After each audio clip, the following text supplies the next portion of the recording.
민수기 14장 41절에서 45절 말씀입니다. 제가 봉독해 드리도록 하겠습니다. 모세가 이르되 너희가 어찌하여 이제 여호와의 명령을 범하느냐. 이 일이 형통하지 못하리라.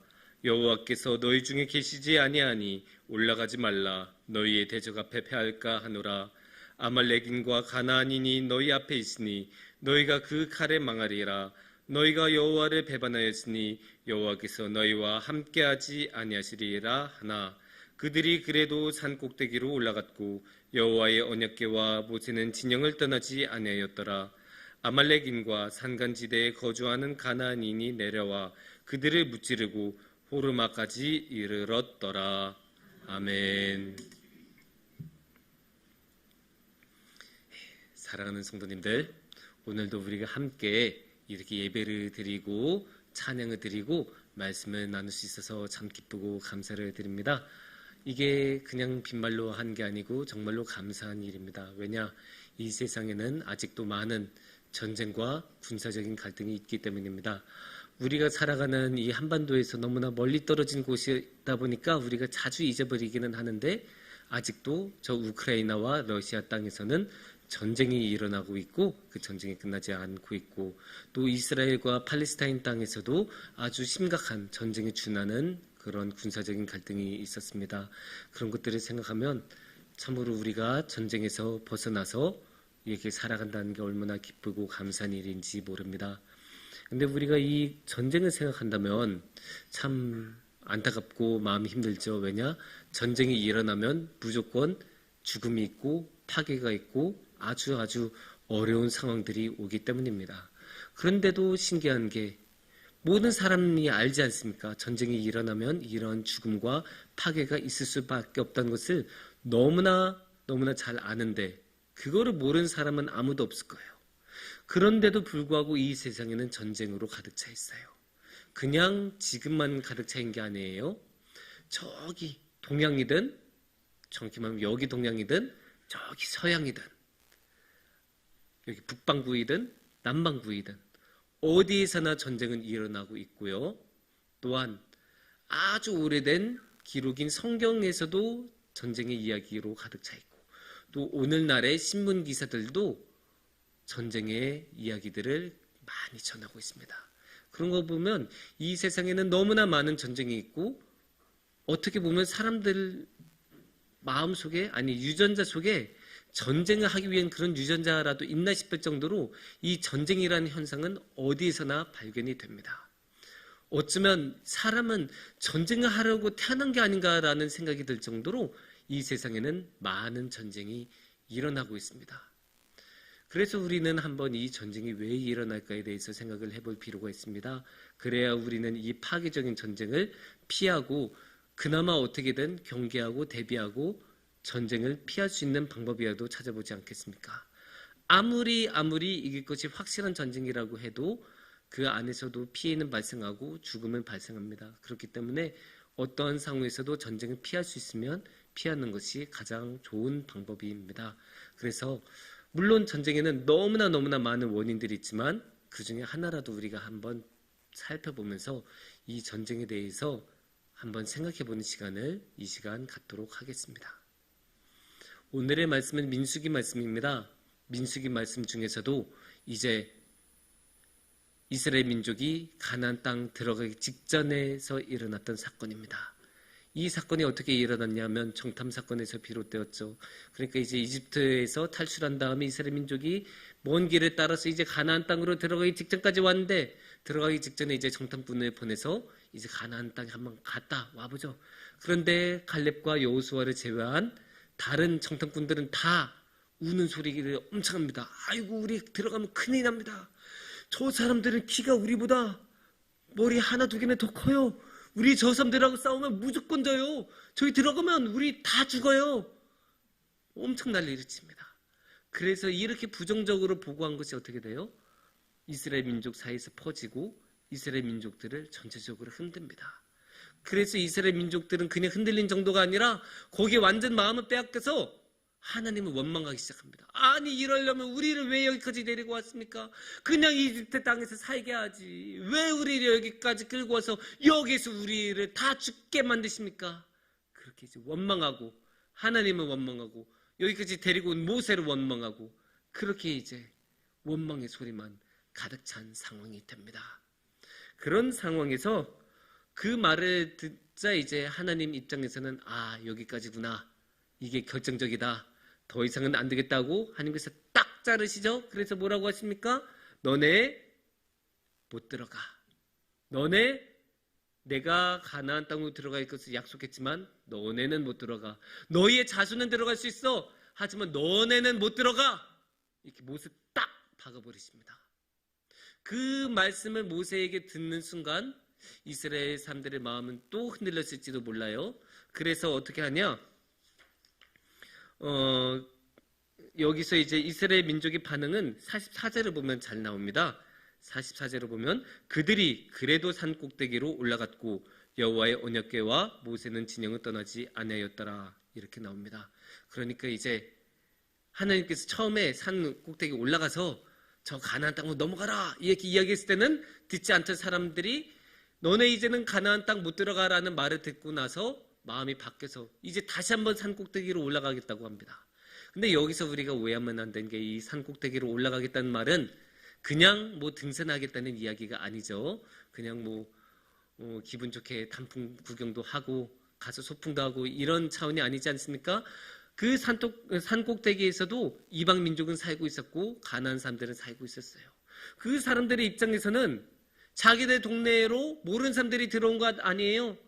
그냥 그 산 위에서 보면 저 거대한 민족들이 이렇게 모여있는 거 보면 이미 경계를 하고 있었을 것 아닙니까? 당연하게 우리가 상식적으로 생각하면 모르는 사람들이 몇몇 명이나 밑에 몰려있으면 마음이 편하겠습니까? 마음 편할 리가 없죠. 그러니까 경계를 하고 저 사람들이 뭘까? 무슨 계획을 가지고 있을까?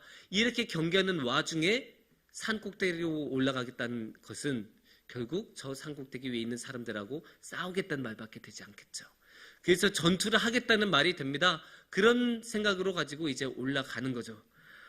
그렇게 올라간 까닭은 39절과 40절 말씀을 보면 조금 더 자세히 나와요. 39절 말씀이 이렇게 나오죠. 모세가 이 말로 이스라엘 모든 자손에게 알림해 백성이 크게 슬퍼하여 40절 말씀이요. 아침에 일찍이 일어나 산꼭대기로 올라가며 이르되 보소서 우리가 여기 있나이다. 우리가 여호와께서 허락하신 곳으로 올라가리니 우리가 범죄하였음이니이다.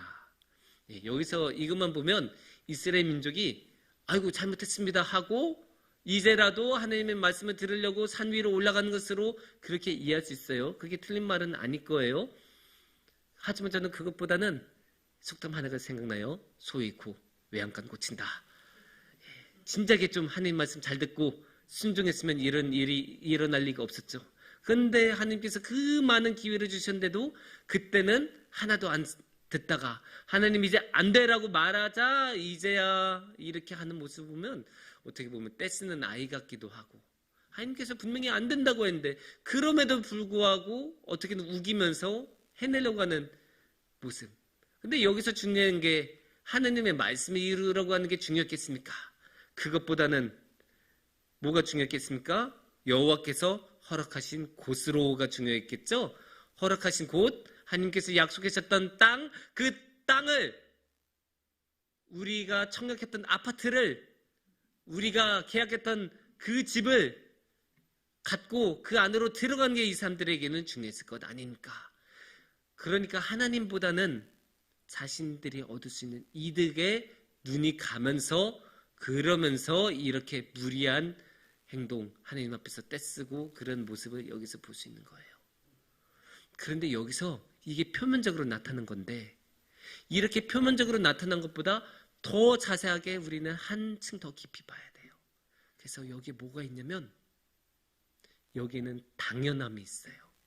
당연함. 저 땅은 당연히 내 땅이다. 하나님께서 약속하셨으니까 저거 내 땅이야. 저거 당연히 내가 누려야 할 곳이야. 내가 누려야 할 평안이고 내가 누려야 할 행복이야. 이렇게 생각하는 거예요. 아니 생각해보면 여기까지 온 것만 해도 기적 아닙니까? 이스라엘 민족이 이집트에서 탈출해서 홍해를 건너고 그 광야에서 먹을 것 마실 것 하나 없는 광야를 다 지나서 온갖 군사적인 충돌에도 불구하고 가나안 땅까지 온 것만 해도 어마어마한 기적이에요. 말도 안 되는 기적이고 이스라엘 민족의 능력으로서는 못하는 일이에요. 아니 400년간 이집트 땅에서 해방되지 못하고 거기 계속 눌러앉았던 사람들 아닙니까? 그러면 앞으로 400년이 더 흘러도 이집트에서 못 벗어난다는 거예요. 그런데 어떻게 벗어났어요? 하나님께서 여기까지 재앙을 이집트에 내리시면서 이집트에서 벗어난 것 아닙니까? 홍해를 어떻게 건넜습니까? 하나님께서 그 전능하신 능력으로 바다를 가르셔서 건너신 것 아닙니까? 아니 어떻게 그 광야를 건넜습니까? 그 광야 가운데서 하나님께서 필요할 때마다 물을 주시고 필요할 때마다 먹을 것을 주셨기 때문에 광야를 안전하게 지낼 수 있었어요. 그 군사적인 충돌을 어떻게 이겨냈습니까? 하나님께서 그 이집트의 모든 군대를 홍해바다 가운데 수장을 시켰기 때문에 편안하게 추격도 안 받으면서 편안하게 여기까지 온 것 아닙니까? 생각해보면 여기까지 온 것 자체가 어마어마한 기적이고 말도 안 되는 사건이었어요. 그런데 이스라엘 민족은 거기에 대해서는 기억을 못하고 자신들이 당연하게 누린 것만 생각해요.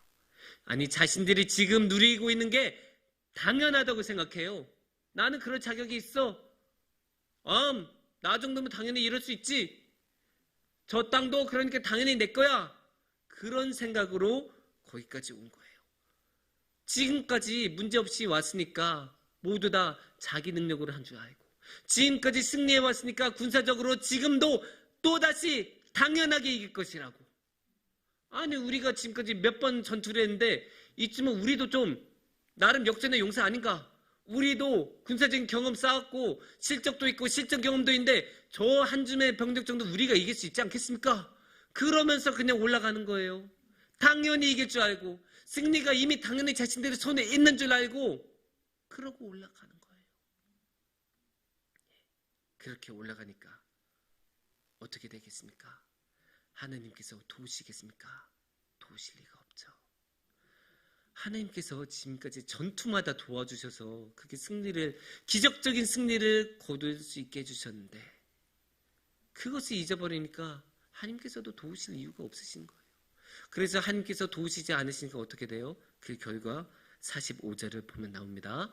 아말렉인과 산간지대에 거주하는 가나안인이 내려와 그들을 무찌르고 호르마까지 이르렀더라.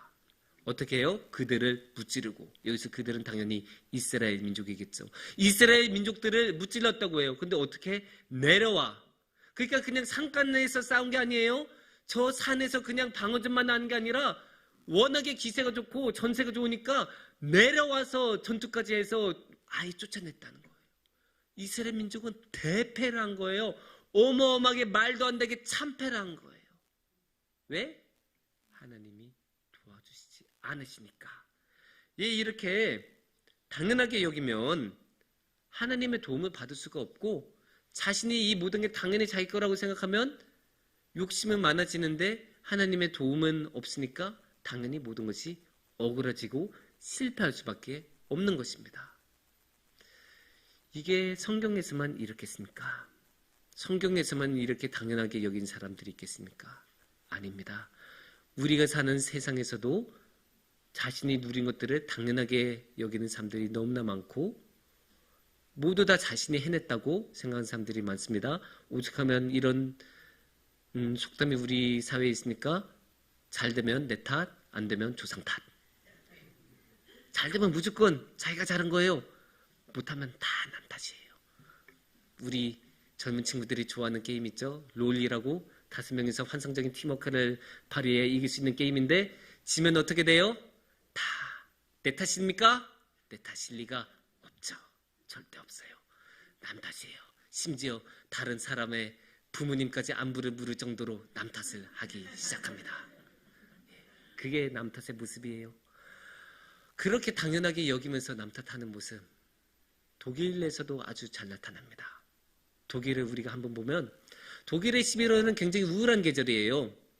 여름은 아주 날씨가 좋거든요. 정말 너무나 쾌청하고 습하지도 않고 너무나 좋은데 11월이 되면 갑자기 일조량이 부족하고 낮이 갑자기 확 줄어들고 비도 많이 내리고 엄청나게 우중충하고 우울한 날씨가 됩니다. 12월이 되면 그래도 크리스마스 마켓이라도 열어서 환하고 뭔가 볼거리라도 있지만 11월은 그것마저도 없기 때문에 너무나 우울하고 우중충합니다. 하지만 독일 사회가 11월에 우울한 것은 그것 때문만은 아닙니다. 뭐 때문에 우울하냐? 11월에는 독일에서 그 어마무시한 유대인 학살과 핍박이 시작되었던 게 11월이기 때문입니다. 1938년도 11월 9일고 10일 수정의 밤이라고 말하는, 수정의 밤이란 말도 사실 좋은 말은 아닌데 정화의 밤이라고 하기도 하고 하여튼 그런 날이 있었는데 그때부터 본격적으로 유대인에 대한 핍박이 일어납니다. 물론 그전에도 유대인에 대한 핍박과 멸시와 차별은 있었죠. 특히 1933년부터 나치당이 집권한 이후에는 유대인 교수들 다 쫓아내고 정치불론자들 교수직을 빼앗고 또 이제 굉장히 핍박했어요. 하지만 그때까지만 해도 유대인에 대한 핍박은 유대인을 독일 사회 밖으로 추방하는 정도로 그쳤다고 할 수 있어요. 하지만 이 38년에 11월부터는 어떻게 되냐? 그 다음부터는 적극적으로 유대인들을 잡아들이기 시작해요. 그래서 잡아들인 다음에 어떻게 하겠습니까? 강제 수용소로 보냅니다. 그냥 보낸 게 아니에요. 그냥 기차 짐짝에 짐칸을 막 10개, 20개 정도 이어지는 그 어마어마하게 긴 기차에 그냥 사람들, 유대인들을 꽉꽉 집어넣어서 출발하면서 몇백 대가 그렇게 수용소로 출발하기 시작합니다. 그 말도 안 되는 그 어마어마한 그 유대인 핍박과 학살이 그렇게 11월에 시작이 됩니다. 그런데 왜 그렇게 독일 사람들은 유대인들을 혐오하고 유대인들을 차별하고 유대인들을 학살하는 데 진심이었을까요? 어쩌면 이런 이야기들을 많이 해요. 유대인들을 정말로 미워하고 싫어했던 것은 소수의 그 나치 관련자들이고 대다수의 선량한 독일인들은 그러지 않았다라고 전후에 많은 독일 사람들이 그렇게 주장하고 싶지는 않지만 안타깝게도 그것은 사실이 아닙니다. 많은 기록들에 보면 당시에 대학생들 적극적으로 나치의 이념을 주장했고 그 나치 이념을 따르지 않는 교수들을 쫓아내는데 얼마나 열심히 했는지 몰라요. 그런 기록들이 다 남아있어요. 독일 교수들도 사실 마음만 먹었으면 딱 버틸 수 있어요. 왜냐? 독일의 대학교 시스템이 원래 교수 중심으로 진행되기 때문에 뭐 이사장의 입김 이런 것도 거의 없고 그냥 교수들이 딱 버티고 있으면 절대로 그 교수직을 안 잃거든요. 하지만 그 교수직을 가지고 있었던 교수들은 자신들의 유대인 동료들이 그렇게 교수직을 잃을 때 조금도 도와주지 않았어요. 왜냐? 대부분의 교수들은 나치 이념에 찬동했으니까. 교회들이라고 해서 달랐겠습니까? 교회들도 열심히 나치를 위해서 찬송하고 영도자인 히틀러님을 위해서 기도하고 예배드리고 했어요. 다 기록에 남아 있습니다. 그리고 자신들이 충실한 나치의 그 추종자라는 것을 밝히기 위해서 진심이었던 목사님들 아주 많습니다. 그런 기록들이 너무 많아요. 그런 것들을 보면 그냥 소수의 나치 사람들이 아니라 대다수의 나치의 추종자들과 아주 소수의 나치에 대한 저항자들이 있었던 독일 사회였다고 말을 할 수밖에 없습니다. 그러면 여기서 우리가 다시 한번 질문할 수 있죠. 왜 그렇게 나치에 찬동하는 사람들이 많았을까요? 왜 그렇게 유대인들을 열심히 미워하고 혐오하고 괴롭혔을까요? 그러기 위해서는 당시 30년대 독일을 봐야 합니다. 30년대 특히 33년에 무슨 일이 일어납니까? 독일에서는 나치가 집권하는 그 어마어마한 비극이 일어나지만 미국에서는 경제 대공황이 일어납니다. 그 어마어마한 경제 쇼크에 다 휘말리죠. 그렇지 않아도 가난했던 독일은 더 큰 직격탄을 맞아요. 왜냐? 다른 뭐 프랑스, 영국, 미국 같은 나라들은 그래도 식민지가 있으니까 식민지하고 이렇게 딱 해서 어떻게든 경제적으로 버텨요. 하지만 독일은 1차 대전에서 패배하면서 모든 식민지 국가들이 잃어버려요. 그러니까 같이 연계할 나라도 없죠. 거기에 독일은 1차 대전 때 어마어마한 전쟁 배상금을 물어요. 그래서 독일 안에서는 말도 안 되는 인플레이션이 일어나고 일자리는 하나도 없고 그렇게 완전히 경제적으로 완전 폭삭 망하는 생활이 안 되는 수준이 되는 거죠. 그런데 그 모든 게 어디서 시작됐을까요? 아까 말했었던 1차 대전에서 패배하면서 일어난 거예요. 그런데 여기서 이제 독일 사람들이 생각하는 거예요. 지금 자신들은 1차 대전에서 패배하고 그 결과로 이렇게 어마어마한 경제적인 어려움을 겪고 있는데 완전히 소위 말하면 시궁창에 있는 것과 같은 상황 아닙니까? 그런 모습을 보면 이제 한탄한 거죠. 아니, 원래 우리 독일 민족은 이런 게 아닌데, 원래 이 독일 민족은 세상에서 가장 우수한 민족인데 어떻게 우리 이 위대한 독일 민족이 이런 고난을 겪고 이런 말도 안 되는 대우를 받아야 하는가 생각해 보니까 1차 대전에서 패배했기 때문이지 않습니까? 근데 왜 이 위대하고 용감한 독일 민족은 졌을까? 저 비겁한 유대인들이 뒤에서 칼을 꽂았기 때문이다 라고 결론을 내려요. 독일 민족이 열심히 서부전선에서 동부전선에서 전쟁을 하고 있는 그 와중에 갑자기 유대인들과 사회주의자들과 동성애자들과 온갖 정치 불안 분자들이 나서서 독일 사회를 흔들고 후방에서 괴롭히고 독일 사회를 흔들었기 때문에 독일이 전쟁에서 힘을 단합하지 못하고 졌다. 이렇게 결론을 내려요. 당연히 말도 안 되죠. 유대인들은 그만한 인구도 안 됐고 그만한 권위와 힘과 권력도 지니지 않았어요. 그런데 또 독일 사회는 당시에 유대인들이 그 이유였다고 합니다. 그게 뭐예요? 그냥 1차 대전의 패배를 유대인 탓으로 돌리는 거죠. 그렇게 유대인 탓으로 돌리면서 어떻게 합니까?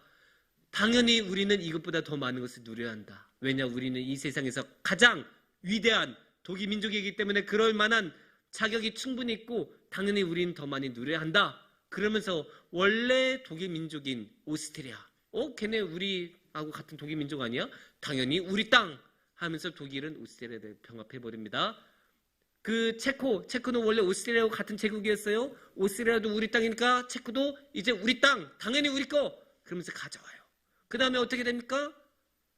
저 폴란드는 원래 1차 대전 전에는 독일 땅이었어요. 근데 1차 대전에서 지면서 다 이제 내준 땅이 어마어마하게 많거든요. 그러니까 저것도 당연히 우리 독일 땅이야 하면서 폴란드에 침공하면서 세계 2차 대전이라는 어마어마한 전쟁과 비극이 시작하는 겁니다.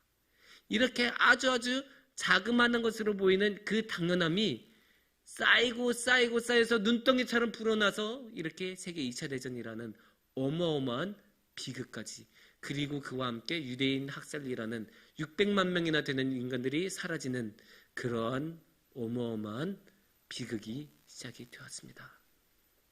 이렇게 보면 이 당연하게 여긴다는 게 얼마나 큰 비극을 일으킨지 잘 볼 수가 있죠.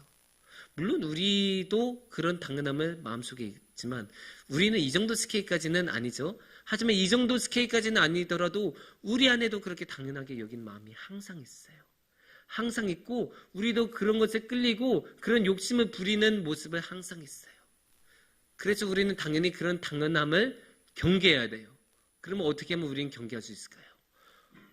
다행인 것은 이 세상에는 자신이 누린 것을 당연하게 여기지 않는 사람들이 있었어요. 그 중에 대표적인 사람이 오늘의 말씀에 나오는 모세입니다. 모세는 전혀 당연하게 여기지 않았어요. 왜냐? 모세는 항상 하나님하고 대화를 하는 사람이었고 자신이 누리는 것들이 자신의 능력으로 얻은 것이 아니라 하나님께서 허락해 주셨던 것을 너무나 잘 알고 있었습니다. 그래서 항상 모세는 하나님의 말씀을 최우선으로 여기고 가장 중요한 가치로 여기고 하나님께서 말씀하신 것은 무조건 따르려고 최선을 다했어요. 그래서 온 이스라엘 민족이 저 산 위로 올라가겠다고 난리칠 때 모세는 이렇게 말합니다. 41절에서 43절을 보면 모세가 이르되 너희가 어찌하여 이제 여호와의 명령을 범하느냐 이 일이 형통하지 못하리라. 여호와께서 너희 중에 계시지 아니하니 올라가지 말라. 너희의 대적 앞에서 패할까 하노라. 아멜렉인과 가나안인이 너희 앞에 있으니 너희가 그 칼에 망하리라. 너희가 여호와를 배반하였으니 여호와께서 너희와 함께하지 아니하시리라 하라. 여기서 모세는 분명하게 자기 진단을 하고 있어요. 이스라엘 민족에 대한 자기 진단이 어떻게 됩니까? 여호와의 명령을 범했다고 41절에서 말하죠. 그 다음에 42절에서 뭐라고 하십니까? 너희 중에 계시지 아니하니라고 합니다. 그리고 43절에서 뭐라고 합니까? 너희가 여호와를 배반하였으니 여호와께서 너희와 함께하지 아니하신다라고 자기 진단은 분명하게 해요. 그 다음에 그 결과로 어떻게 됐냐고 말합니까? 41절에 우리가 다시 보면 이 일이 형통하지 못하리라 라고 하십니다. 그리고 42절에는 거기에서 뭐라고 합니까? 대적 앞에서 패할까 하노라 라고 하죠. 그리고 43절에서는 뭐라고 합니까? 너희가 그 칼에 망하리라 까지 합니다. 너무나 분명하게 말해요. 모세는 지금 우리는 하나님의 뜻으로부터 벗어났다 분명하게 말하고 있고, 그 결과 우리는 망할 것이다. 너희가 이렇게 가면 칼에 망할 수밖에 없다, 패할 수밖에 없다, 일이 형통하게 될 수가 없다라고 너무나 분명하게 모세는 말하고 있어요. 그래서 모세는 어떻게 합니까? 44절을 다시 우리가 한번 보면 그들이 그래도 산 꼭대기로 올라갔고 여호와의 언약궤와 모세는 진영을 떠나지 아니하였더라. 이스라엘 민족이 막 올라가서 그래도 산 위로 올라갈 때 어떻게 해요? 모세는 안 가요. 꿈쩍도 안 해요. 아니, 민족의 지도자인 모세가 자신의 민족이 전투하러 나가는데 같이 전투하러 안 나가요. 왜냐? 하나님의 뜻이 아니니까. 그러면 안 된다는 것을 모세는 감각적으로 알았고, 하나님의 말씀에 반대된다는 것을 너무나 잘 알았기 때문에 언약궤도 같이 못하게 만드는 거예요. 하나님의 뜻이 아닌 곳에는 하나님의 임재를 뜻하는 이 언약궤가 함께 가면 안 된다. 그래서 가는 것을 막습니다. 이렇게 보면 다른 길을 갈 수 있다는 것을 우리가 알 수 있죠. 어떻게? 모세처럼 우리가 하나님만 바라보면, 하나님의 말씀에 귀를 기울이면 우리는 이 당연함의 유혹에 빠지지 않고 하나님께서 정말로 원하시는 그 길을 걸어갈 수 있어요. 하지만 이게 어려운 일이기는 해요. 왜냐? 모든 사람들이 다 산으로 올라가는데 자기 혼자만 이렇게 남아있을 수 있습니까? 그게 되게 어려운 일이에요. 눈치도 보이고 다들 전쟁하러 나가는데 자기만 안 가겠다고 하면 얼마나 많은 핍박과 비난을 받겠습니까? 모세 정도 되는 사람이니까, 모세는 민족의 지도자였고 하나님하고 직접 대화하는 사람이었으니까 이렇게 흔들리지 않을 수 있는데, 과연 우리가 흔들리지 않을 수 있을까요? 쉽지 않은 일이에요. 그래서 우리가 조금 더 실제적으로 이 당연함에서 벗어날 수 있는 길, 그 비법에 관해서 한번 말씀을 드리고 싶습니다. 이 당연함의 유혹, 이 당연함의 함정에 빠지지 않는 가장 좋은 방법은 감사입니다. 감사를 하는 사람은 당연함에 빠지지 않아요. 절대로 빠지지 않아요. 왜냐? 감사하다는 것 자체가 내 능력으로 안 된다는 것을 알기 때문이에요. 내가 받을 수 없다는 것을 받기 때문에 감사하는 거예요. 그 마음이 없으면 절대로 감사라는 것은 진심으로 우러나오지 않아요. 그래서 우리는 이 감사를 마음에 품고 살아야 돼요.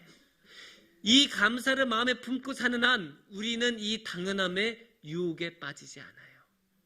그래서 우리가 이 감사함을 꼭 붙들고 나아갔으면 좋겠습니다.